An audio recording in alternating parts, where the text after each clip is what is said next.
I'm the Claywright, and we're going to be doing some work today. What we're going to make today, and this is your basic hint, are fish.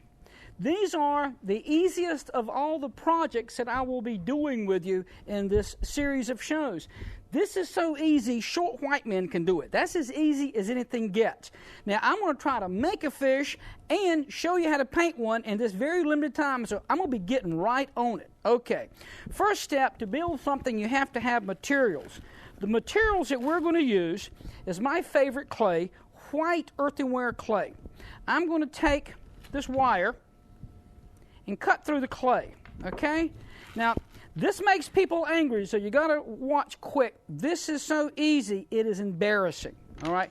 I'm going to use an armature again, which is a bag filled with paper. That way I can get a little bit of shape to the fish, all right? So all of us have these shapes. We're going to give it a little dimension, okay? This is the paper. This is the bag.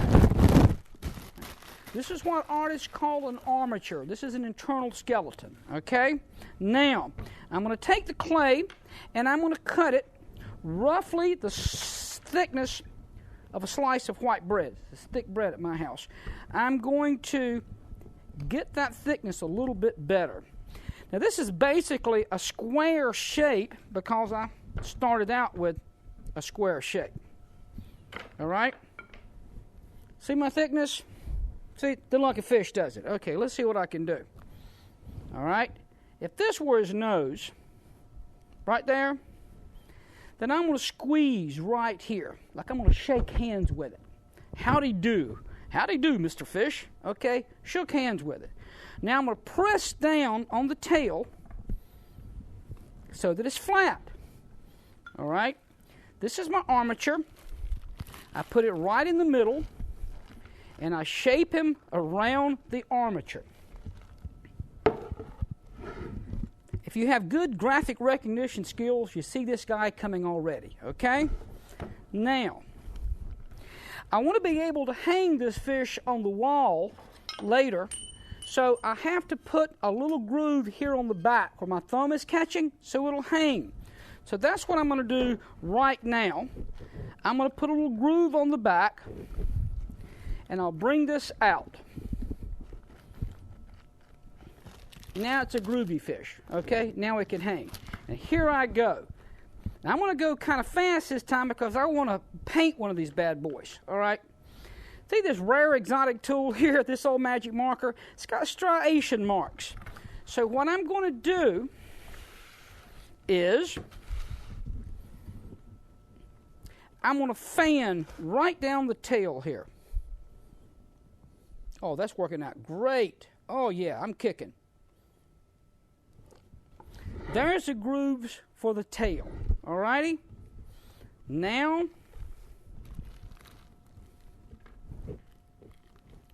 right here. Was that easy enough? All right. Here comes the mouth.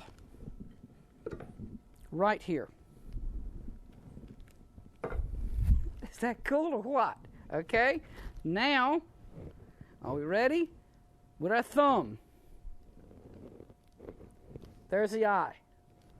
Remember the fin? Oh, that kicking, man. There's the fin. All right. Now, the upper ridges. I'm going to use the edge of this stick and just pull away. This is working, looking good, looking good. Look at this bad boy. Is he coming right along or what? Now, I've got a host of tools I brought over here, and this is rebar, all right? Some of you people are familiar with it from construction. So I could rub this rebar across here and make this wonderful, oh, it looks like a fillet of fish. Check that out. Oh, that's great. I'm happy with that. Okay, rebar. Now this scales will show up great when we're painting it. If you get that in there tight enough, wow. See the grooves? Not too shabby. All we need now is an eye grab a small amount of clay, a little water in the eye, touch it there, use my same tool here. There's an eye. Now, fish have fins, such as you see here behind me. The ones on top are the dorsal, the ones down low, this is the pectoral, and that's the anal. Okay, so we're going to get some fins right quick. This is sleazy. This is easy. This is mud and sticks. I'm going to roll a ball. I'm going to tear it half in two so I end up with 2 equal balls. That's a good way to end up, okay? Now, one end skinny, one end fat. Grab the top and the bottom down like that. One end, I do Boy Scout troops sometime at my studio, and all of them miss the table and hit each other, but you got to aim. One end skinny, one end fat. Grab the top and the bottom down like that. We take the same tool you saw right here, which is, I like the grooves in here. I'm a groovy kind of guy. Perfecto. I like it. Do it some again. Oh, twice I'm perfect. That may be a record for me. Okay. Now, a little water. The pectoral fins are up front here, and he's swimming through the water. The anal fins are here in the rear. Is that cool or what? And there's a little gill fin right here.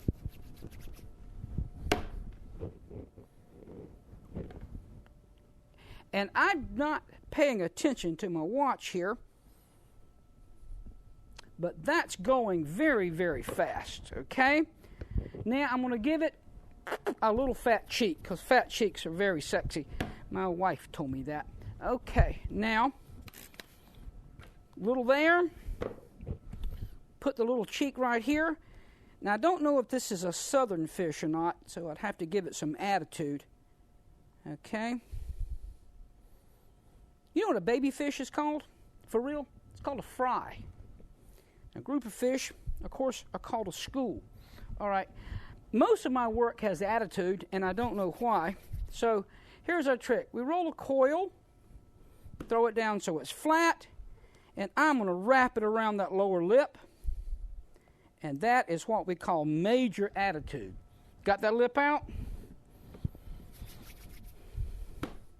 Had a friend, when she'd get angry, she'd pout and stick her lip out, and her father would say he could drive all the way to Charlotte on that lip. So here we go. Now, this was a wad of mud just a few seconds ago, guys. You see this? All right, now, we're pushing the clock, but I want to show you this because it is so much fun. I'm going to put this guy down, and I'm going to paint one. Now, to paint, we need paint. We're going to paint this fish, and I mean quick. I'm going to use these 3 bowls right here. Now, the paint that I'm going to use is paint that you'd paint your house with. It's acrylic, a water-based paint. It dries very, very fast. We're going to baptize this fish. The fish are so biblical. I love that character. Matter of fact, the symbol is on my logo. Right, this is yellow. This is our base color. Okay? Watch this. This took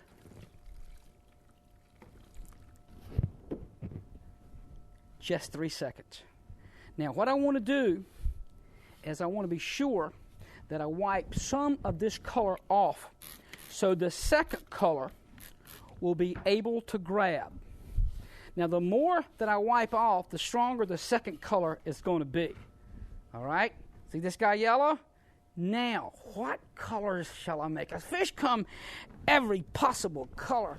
I have these wonderful books here on fish.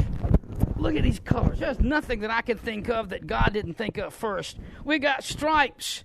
We got polka dots. We got teal and purple and lavender. We got the book upside down. Look at here. Every imaginable color combination in the spectrum, in the rainbow. They come in all kinds of sizes and shapes. So anything I do has been done before, so I can't do this wrong. I don't focus a lot on doing things wrong. Okay, so let's have some fun. I got yellow. What have I got now? Well, I got some red. Okay, what will yellow and red do? Fixing to find out. Now, the first color you put on is called the primary color. It'll always be your strongest color. You probably didn't notice much while ago when I wiped it with the sponge, but you'll notice it this time. Do you see the primary color? Oh man, that's killer. Goldfish color. See that? Now, the thing is, it's so much fun, you want to keep doing it. Because that happens a lot in life, but I won't talk about it this show. Okay, see that? Now, I'll put a little more water. And like I told you, the more water I put, do you see that yellow coming through? Ooh, upside down backwards. That's the gift of dyslexia. All right, now, that's yellow and red. What color am I going to use now? Well, I got some green over here. Or is that blue? Let's see what this does. Now, these colors have been diluted with water, so this is what I call a wash. Okay? Ooh. Oh, man, that is so exciting. I like that. I like that. Ooh. That is just too much fun. Now, I've got it aside, and I've only got a very narrow time because this clay is very, very absorbent. All right? And I have just a little bit of time to decide. Now, not looking too shabby. I like this. I looked at my books. But what I'm going to do now is I'm going to add pure color. All right, my pure color is over here. What pure color shall I like? Well, I got some red. Remember, there are no rules. I can make this up as I go along, just like my life. All right? So, artists are special rule breakers. All right, there's enough red to paint 10 fish. Okay, here I go. I'm going to use this brush. This is called the dry brush technique, when I use just a very little bit and I just lightly put it on. Now, I get a lot of my students have different personalities. Some people are manic and they want a lot. See that? Oh, man, I'm liking this. I may keep this one. What the hey? All right, that's a little bit of red. Now, I can put some on, and I can take it back off, or I can leave it to hail on. Now, one thing that I want to tell you, and a lot of people get ticked about this, and I like ticking people off. I'm really good at it. No bell will ring when you're finished. Ding! Oh, I guess I'm done. A little thing that pops in the oven, right? My wife has a smoke alarm in the kitchen. She uses it as an oven timer. So when the smoke alarm goes off, dinner's ready. But like that, no timer is going to go off. I have to decide when I'm through with this. This looks darn good. Okay. But maybe just one more color. All right? Everybody wants just a little bit more. What can I muck it up with now? What have I got? I got purple. I got blue. I got a really nice green. I'm liking green. It's a peaceful color.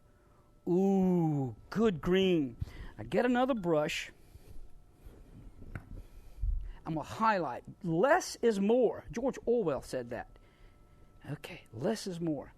Just the least little bit. Ooh, too much, too much. The tail's wagging the dog. Less. See, I get to change my mind. Okay? Less is more. I like that.